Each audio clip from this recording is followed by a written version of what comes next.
2005 تو الحمدللہ اس نے بے شمار قرآن کے ترجمہ کیے ہیں اور قرآن کا تفسیر بہت ان ڈیپتھ کیا ہے.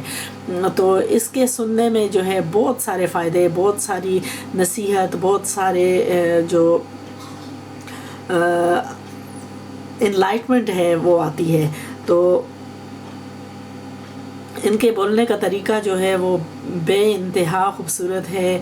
جو بیک گراؤنڈ نالج ہے وہ تفسیر سے وہ بتاتی ہیں. تو الحمدللہ میں سمجھتی ہوں کہ سب سسٹرز کے لیے یہ فائدہ مند ہوگا. تو میں ساتھ ساتھ سلائی کروں گی اور ساتھ ساتھ آپ یہ سنیں، اور اگر پھر آپ کو پسند ہو اور تو میں آپ کو یہی کہوں گی کہ آپ کوئی بھی ویڈیوز میری لگائیں تو ان کا والیوم آف کر دیں، اور ساتھ ساتھ جو ہے آپ یہ تفسیر سے خود ویب سائٹ سے ڈاؤن لوڈ کر کے سنیں.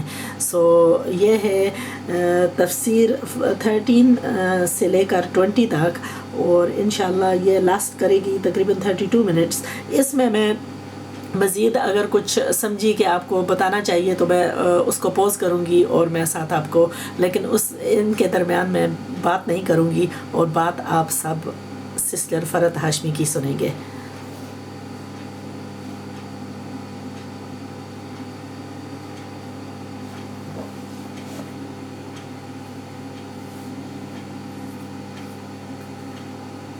کیجیے ان کے لیے خطاب ہے نبی صلی اللہ علیہ وسلم سے. آپ سے فرمایا جا رہا ہے کہ آپ ان اہل مکہ کو ایک واقعہ سنائیے، ایک مثال بیان کیجیے. اور اس کے لیے وَضْرِبْ کا لفظ آیا. ضرب کہتے ہیں ایک چیز کو دوسری پر مارنا، اور ضربہ کے کئی معنی بیان ہوئے، جیسے سفر کرنے کے معنوں میں بھی، اسی طرح حقیقی معنوں میں بھی مارنے کے، اور یہاں پر بیان کرنے کے. کیا بیان کیجیے؟ مثلا ایک مثال. مثال کا لفظ مثل سے ہے، مانند، یعنی ایک چیز جو دوسری کے مانند ہو، اسی کی طرح ہو. یعنی ایک بات کو اس طرح بیان کیجیے کہ اس سے دوسری بات کی وضاحت ہو سکے. اہل مکہ کے سامنے ایک واقعہ رکھیے جس سے انہیں ایک سمجھنے کی بات سمجھ آ سکے. وَضْرِبْ لَهُمْ مَثَلًا، بیان کیجیے ان کے لیے ایک مثال. کس کی مثال؟ اصحاب القریتی، قریہ والوں کی، بستی والوں کی. اور اصحاب جمع ہے صاحب کی، اور مراد ہے یہاں ایک بستی کے رہنے والے. ایک بستی کے رہنے والوں کی مثال بیان کیجیے. بہت سے مفسرین کے نزدیک بستی کا نام بتایا گیا ہے انطاکیہ، جو ترکی کا ایک شہر ہے آج کل شام کی سرحد پر. لیکن قرآن نے بستی کا نام نہیں بتایا، اس لیے ہم یقین سے کچھ نہیں کہہ سکتے کہ واقعی یہ وہی بستی ہے یا کوئی اور بستی ہے. اور اس میں بھی ایک مصلحت ہے بستی کا نام نہ بتانے میں، کیونکہ اصل چیز تو واقع میں عبرت ہے، نہ کہ کسی جگہ میں. قرآن مجید میں جب بھی واقعات بیان کیے جاتے ہیں تو اس میں جگہوں کے نام یا لوگوں کے نام یا زمانہ کہ کس دور کا یہ واقعہ ہے، اس کو اسپیسیفائی نہیں کیا جاتا. کیوں؟ اس لیے کہ اصل مقصود اس واقعے سے عبرت پکڑنا ہے، نہ کہ اس دور سے یا اس جگہ سے یا اس شخص سے. تو نام جاننا ضروری نہیں تاکہ توجہ نہ بٹے. اگر نام بتا دیے جائیں تو پھر ساری دلچسپی کس میں ہو جاتی ہے؟ ناموں میں، شخصیتوں میں یا جگہوں میں. تو جو اصل مقصد ہے وہ پیچھے رہ جاتا ہے. اور پھر اصل مقصد کیا ہے؟ کہ اہل مکہ کو عبرت ہو. اور پھر یہ قرآن جو کہ صرف اہل مکہ کے لیے نہیں، ہم سب کے لیے بھی ہے، ہر دور کے لیے ہے. تو پھر عمومی طور پر اس مثال میں ہر بستی والوں کے لیے ایک سبق ہے. وَاضْرِبْ لَهُمْ مَثَلًا أَصْحَابَ الْقَرْيَةِ، کیا ہے اصحاب القریہ کا واقعہ یا قصہ؟ اِذْ جَاءَهَا الْمُرْسَلُونَ، جب آئے اس کے پاس کئی رسول. مرسلون جمع ہے مرسل کی. ایک ہوتا ہے مرسل اور ایک ہوتا ہے مرسل. کیا فرق ہے؟ مرسل بھیجنے والا اور مرسل جس کو بھیجا گیا. تو یہاں رسول مراد ہے. جب آئے ان کے پاس کئی رسول، یعنی جمع ہے. ان کی پھر تعداد متعین کر دی گئی کہ کتنے رسول آئے. اذ ارسلنا الیہم اثنین، جب بھیجے ہم نے ان کی طرف دو رسول. فکذبوہما، تو انہوں نے ان دونوں کو جھٹلا دیا، یعنی اصحاب القریہ نے دونوں رسولوں کا انکار کر دیا یا ان کی تعلیمات کو مان کر نہ دیا، جھوٹا ثابت کیا. فعززنا، تو ہم نے قوت بخشی، تائید کی، بثالث، ایک تیسرے کے ساتھ. عززنا کا لفظ جو ہے آپ پیچھے پڑھ چکے ہیں، عزیز اور عزت، عین سے اس کا روٹ ہے. عزت کا معنی قوت، غلبہ، قہر. عززنا، ہم نے قوت بخشی، بثالث، ایک تیسرے کے ساتھ، یعنی دو کی بجائے اب 3 پیغمبر ہو گئے بیک وقت. فقالو، تو انہوں نے کہا پیغمبروں نے، انا، بے شک ہم، الیکم، تمہاری طرف، یعنی اس بستی والوں کی طرف، مرسلون، بھیجے جانے والے ہیں، یعنی بھیجے گئے. اس سے یہ پتہ چلتا ہے کہ اللہ تعالیٰ نے انسانوں کی ہدایت کے لیے ہر دور میں اور ہر علاقے میں پیغمبر بھیجے.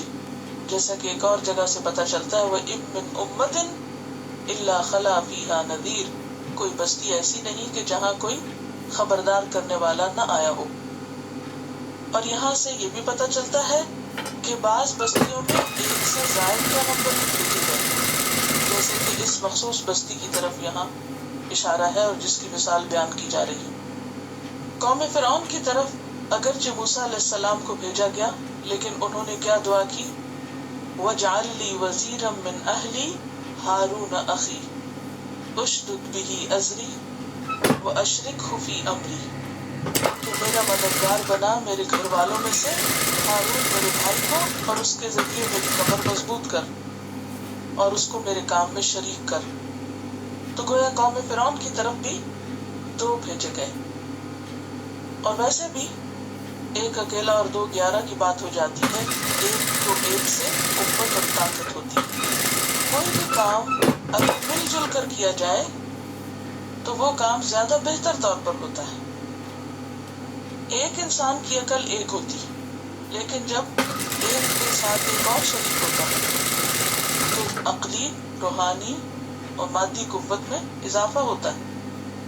عقلی قوت میں کیا ہے کہ ایک کی بجائے 2 لوگ سوچنے لگتے ہیں، اور 2 کی سوچ مل کر ایک بہتر سوچ، ایک بہتر نتیجہ لاتی. اس میں ضروری نہیں ہوتا کہ دوسرا ہماری 100% موافقت کرے تو ہی بہتر ہوتا ہے. اگر کوئی مخالفت بھی کرے، مثلا اگر ہم ایک بات سوچ رہے ہیں اور دوسرا اس سے مختلف سوچ رہا ہے تو اس میں بھی بڑی خیر ہوتی. کیا خیر ہوتی؟ جی ہاں، اس میں اصلاح کی گنجائش ہوتی ہے، اور اس میں کسی بھی معاملے کے جو کمزور پہلو ہیں وہ بھی نکھر کے سامنے آ جاتے ہیں. لیکن اکثر لوگ اختلاف پسند نہیں کرتے، حالانکہ اختلاف جو ہے ضروری نہیں کہ وہ نقصان دہ ہو. اگر ایک رائے کے ساتھ مختلف رائے کی آ جائے تو ہو سکتا ہے وہ رائے پہلی رائے سے زیادہ بہتر ہو. اس لیے کبھی اس سے گھبرانا نہیں چاہیے. غصے کا تب اور غصے کے ذہنی کا مظاہرہ کرتے ہوئے اپنا نقطہ نظر بھی سمجھانا چاہیے اور دوسرے کا بھی سمجھنے کی کوشش کرنی چاہیے. اور اگر ایک دفعہ آپ دل کھلا کر لیں تو اس سے کیا ہوتا ہے، بہت سے معاملوں کو سمجھنا آسان ہو جاتا ہے. تو یہاں آپ دیکھیے کہ 2 رسول پہلے بھیجے گئے، اور جب 2 لوگ کوئی کام مل کے کرتے ہیں تو بعض اوقات دونوں کے طریقہ کار میں بھی کچھ فرق ہوتا ہے. تو ایسی صورت میں تقسیم کار بہت ضروری ہوتی ہے، یعنی جہاں لوگ اکٹھے ہو کر کام کریں، اور خاص طور پر لیڈرشپ کے رول پر، کیونکہ پیغمبر کا رول جو ہے وہ لیڈر کا رول ہوتا ہے. اور اگر ایک جگہ پر 2 لوگ ایک ہی پوزیشن میں یا ایک ہی سٹیٹس میں کام کر رہے ہوں تو پھر بعض اوقات مشکلات بڑھ جاتی. ایسی صورت میں احسن طریقہ کیا ہوتا ہے؟ تقسیم کار، ڈویژن آف ورک، کس کو کیا کرنا ہے، اور صلاحیت کے مطابق تقسیم کار، کہ جو شخص جو کرنے کا اہل ہو اس کو وہ کرنے دیا جائے. اس کے نتیجے میں کیا ہوگا؟ پروگرس زیادہ ہوگی. اور اگر 2 سے کام نہ بنے تو تیسرے کو بھی شریک کر لیا جائے. جیسے کہ یہاں پر اللہ تعالیٰ نے پہلے 2 بھیجے اکٹھے، جب دیکھا کہ ان کی بات نہیں سنی جا رہی تو ایک اور کو بھی بھیج دیا، اور پہلے دو نے بالکل اعتراض نہیں کیا کہ ہم کم تھے، جب آپ نے ایک اور کو بھیج دیا، تیسرے کو بھی قبول کر لیا، اور ان سب نے مل کر کہا فقالوا انا الیکم مرسلون. اس کے باوجود قوم نہ مانی. قالوا وہ کہنے لگے، کون؟ بستی والے، ما انتم نہیں تم، الا مگر، بشر انسان، مثلنا ہماری طرح. ہم تمہاری بات کیوں نہیں مانتے؟ کیونکہ تم ہماری طرح کے انسان ہی تو ہو. دوسری بات، وما انزل الرحمن من شیء، اور نہیں نازل کی رحمان نے کوئی بھی چیز. ان انتم الا تکذبون، نہیں تم مگر جھوٹ بول رہے. انتہائی تکبر کے ساتھ انہوں نے پیغمبروں کی بات کو جھٹلا دیا اور ان کو جھوٹا قرار دیا، اور کہا یہ سب باتیں تم خود سے کر رہے ہو، اللہ کی طرف سے نہیں آئی. ہر دور میں پیغمبروں کا انسان ہونا لوگوں کے ان کو جھٹلانے کا سبب بنتا ہے، اور ہر دور کے لوگ یہی بہانہ کر کے کہ تم ہمارے جیسے ہی تو ہو، ہم کیوں مانے تمہاری بات. یہ بات لوگوں کے حق کو جھٹلانے میں ہمیشہ ایک بہت اہم رول پلے کرتی رہی. اس بارے میں قرآن پاک میں بے شمار آیات پائی جاتی ہیں، متعدد مقامات پر انسانوں کی بشریت کو چیلنج کیا گیا. مثلاً ایک جگہ کہا گیا ما لهذا الرسول یأکل الطعام ویمشی فی الاسواق، یہ کیسا رسول ہے کہ جو کھانا بھی کھاتا ہے اور بازاروں میں چلتا ہے. تو ہم اس کی بات کیسے مان لیں جو ہماری طرح کا ہے، جس کو مختلف کاموں کی ضرورت ہے، یعنی جو ہماری طرح محتاج ہے کھانے پینے کا، خرید و فروخت کرنے کا. سورۃ الفرقان کی آیت 7 ہے. اسی طرح اللہ سبحانہ وتعالیٰ ایک اور جگہ لوگوں کی اس نفسیات کو اس طرح بیان فرماتے ہیں سورۃ بنی اسرائیل 94 میں، وَمَا مَنَعَ النَّاسَ أَن يُؤْمِنُوا إِذْ جَاءَهُمُ الْهُدَىٰ إِلَّا أَن قَالُوا أَبَعَثَ اللَّهُ بَشَرًا رَسُولًا، اور نہیں روکا لوگوں کو ایمان لانے سے جب بھی ان کے پاس ہدایت آئی، مگر اس بات نے کہ انہوں نے کہا أَبَعَثَ اللَّهُ بَشَرًا رَسُولًا، کیا اللہ نے ایک بشر کو رسول بنا کے بھیج دیا. تو جو ہماری طرح کا انسان ہے ہم اسے نہیں مان سکتے. سورۃ تغابن آیت 6 میں آتا ہے ذَلِكَ بِأَنَّهُ كَانَتْ تَأْتِيهِمْ رُسُلُهُمْ بِالْبَيِّنَاتِ فَقَالُوا أَبَشَرٌ يَهْدُونَنَا، کہ روشن دلائل آنے کے باوجود انہوں نے کیا بہانہ کیا، أَبَشَرٌ يَهْدُونَنَا، کیا انسان ہماری ہدایت کا ذمہ لے رہے ہیں، انسان ہم کو ہدایت دیں گے. سورۃ الانعام 91 میں فرمایا وَمَا قَدَرُ اللَّهَ حَقَّ قَدْرِهِ، انہوں نے اللہ کی قدر ہی نہیں پہچانی جیسا کہ اس کی قدر کا حق تھا. اذ قالوا ما انزل اللہ علی بشر من شیء، جب انہوں نے کہا کہ اللہ نے کسی بشر پہ کچھ بھی نازل نہیں کیا، تو گویا انہوں نے اللہ کی حکمت کو، اللہ کی قدرت اور اللہ کی عظمت کو چیلنج کر دیا، کیونکہ تو اللہ کا فیصلہ ہے کہ وہ کسی انسان کو رسول منتخب کرے. سورۃ ابراہیم آیت 10 میں آتا ہے قالوا ان انتم الا بشر مثلنا، انہوں نے کہا کہ تم تو ہمارے ہی جیسے انسان ہو.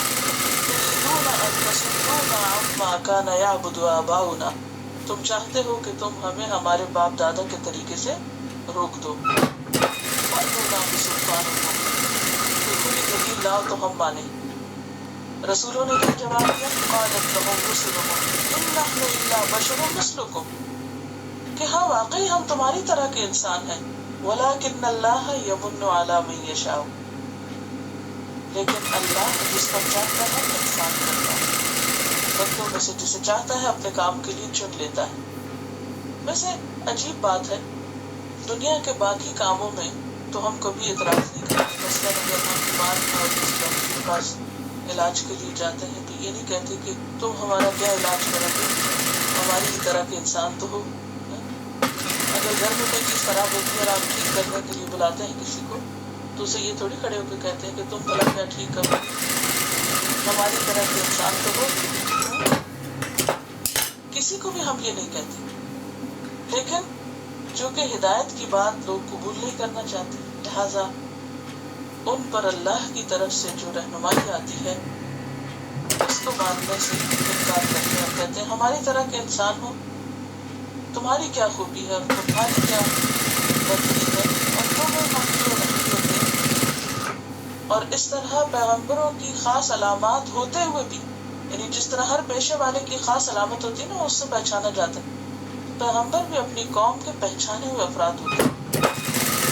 وہ انسان ہے مگر عام انسانوں سے اپنے اخلاق میں، کردار میں، اپنی باتوں میں اور جو کچھ وہ پیش کرتے ہیں اس میں بہت مختلف ہوتے ہیں. فرق صاف پتہ چل رہا ہوتا ہے، لیکن چونکہ وہ چیز ماننا نہیں چاہتے جو وہ لاتے ہیں، لہذا کوئی بھی بہانہ کر کے ان کو جھٹلا دیتے اور پھر آپس میں سرگوشیاں کرتے ہیں.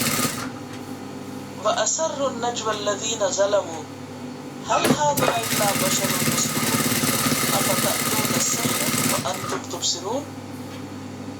پھر اسی طرح سورۃ المؤمنون آیت 24 میں آیا مَا هَٰذَا إِلَّا بَشَرٌ مِثْلُكُمْ يُرِيدُ أَن يَتَفَضَّلَ عَلَيْكُمْ وَلَوْ شَاءَ اللَّهُ لَأَنزَلَ مَلَائِكَةً. اگر اللہ چاہتا تو فرشتے اتارتا. مَا سَمِعْنَا بِهَٰذَا فِي آبَائِنَا الْأَوَّلِينَ. لیکن اللہ تعالیٰ نے فرشتے کیوں نہیں اتارے؟ سورۃ الانبیاء آیت 7 میں فرمایا وَمَا أَرْسَلْنَا قَبْلَكَ إِلَّا رِجَالًا نُوحِي إِلَيْهِمْ. ہم نے آپ سے پہلے بھی کبھی فرشتہ نہیں اتارے، انسانوں کو ہی نبی بنا کے بھیجا ہے. اور بنی اسرائیل میں اس کی مزید وضاحت فرمائی کہ چونکہ زمین پر انسان بستے ہیں اس لیے پیغمبر بھی انسان ہی ہیں. اگر زمین پہ فرشتے بستے ہوتے تو پھر فرشتوں میں سے پیغمبر سلیکٹ کیے جاتے. قُلْ لَوْ كَانَ فِي الْأَرْضِ مَلَائِكَةٌ. کہہ دیجیے اگر زمین میں فرشتے رہتے بستے ہوتے، یمشون چلتے پھرتے ہوتے، مطمئنین اطمینان سے، لَنَزَّلْنَا عَلَيْهِم مِّنَ السَّمَاءِ مَلَكًا رَّسُولًا. تو ہم بھی ان پر آسمان سے فرشتہ رسول بنا کے اتارتے. تو چونکہ انسانوں کو اپنے جیسے انسانوں کے طریقہ کار سے زیادہ رہنمائی مل سکتی ہے، اس لیے اللہ نے اپنی حکمت کے تحت انسانوں ہی کو رسول بنا کے بھیجا. اور یہ بات ہر دور کے انسانوں کے لیے ہدایت کے راستے میں رکاوٹ بنی رہی. اگلوں پچھلوں کی نفسیات ایک ہی تھی. قالوا ما انتم الا بشر مثلنا. اور دوسری بڑی بات یہ کہ وما انزل الرحمن من شيء. اس کو کہتے ہیں کبر. کبر کیا ہوتا ہے؟ بطر الحق، حق کا انکار. ہم مانتے ہی نہیں، یہ جو تم پیش کر رہے ہو مجھے اللہ کا کلام نہیں مانتے، اور ان کو الٹا جھوٹا قرار دیا. پیغمبروں نے کیا کہا؟ قالوا ربنا یعلم. فرنٹ کرچ. انہوں نے کہا ہمارا رب خوب جانتا ہے. One league. انا الیکم لمرسلون. بے شک ہم تمہاری طرف البتہ رسول بنا کے بھیجے گئے. اب دیکھیے کہ پہلے پیغمبروں نے کیا کہا؟ آؤٹ سائڈ لیگ سے. فقالوا انا الیکم مرسلون. بہت آرام سے بات کی کہ ہم تمہاری طرف رسول بنا کر بھیجے گئے. جب انہوں نے جھٹلا دیا تو پیغمبروں کا جواب کیا تھا؟ نمبر 1 ربنا یعلم، نمبر 2 انا الیکم، اور نمبر 3 لمرسلون. 3 مؤکدات ہیں. اس کو کہتے ہیں کہ جب بات نارمل طریقے سے ہو رہی ہو تو دلیل بھی اس کے مطابق ہو، اور جب بات میں یعنی مخالف کی بات میں شدت ہے تو پھر جواب میں بھی ایسے ہی دلائل زیادہ. اس لیے دوسرے مرحلے پر جواب میں زیادہ شدت پائی جاتی ہے. ربنا یعلم، تو کوئی بات نہ مانو، ہمارے رب کو تو پتا ہے اس کا عمل کیا. انا بے شک ہم، یقیناً ہم، الیکم لمرسلون. لام یہاں تاکید کا ہے. البتہ رسول، جیسے کہ سورۃ العنکبوت آیت 52 میں آتا ہے قل کفی باللہ بینی وبینکم شہیدا. میرے اور تمہارے درمیان اللہ گواہ ہے، اللہ کی گواہی کافی ہے. وہ اللہ یعلم ما فی السماوات والارض، جو آسمان و زمین کی ہر چیز کو جانتا ہے. وما علینا الا البلاغ المبین، اور نہیں ہے ہمارے ذمہ مگر پہنچا دینا کھلم کھلا، واضح طور پر. یہ کس کا قول ہے؟ پیغمبروں کا. کہ ہماری کیا ذمہ داری ہے کہ ہم تمہیں بات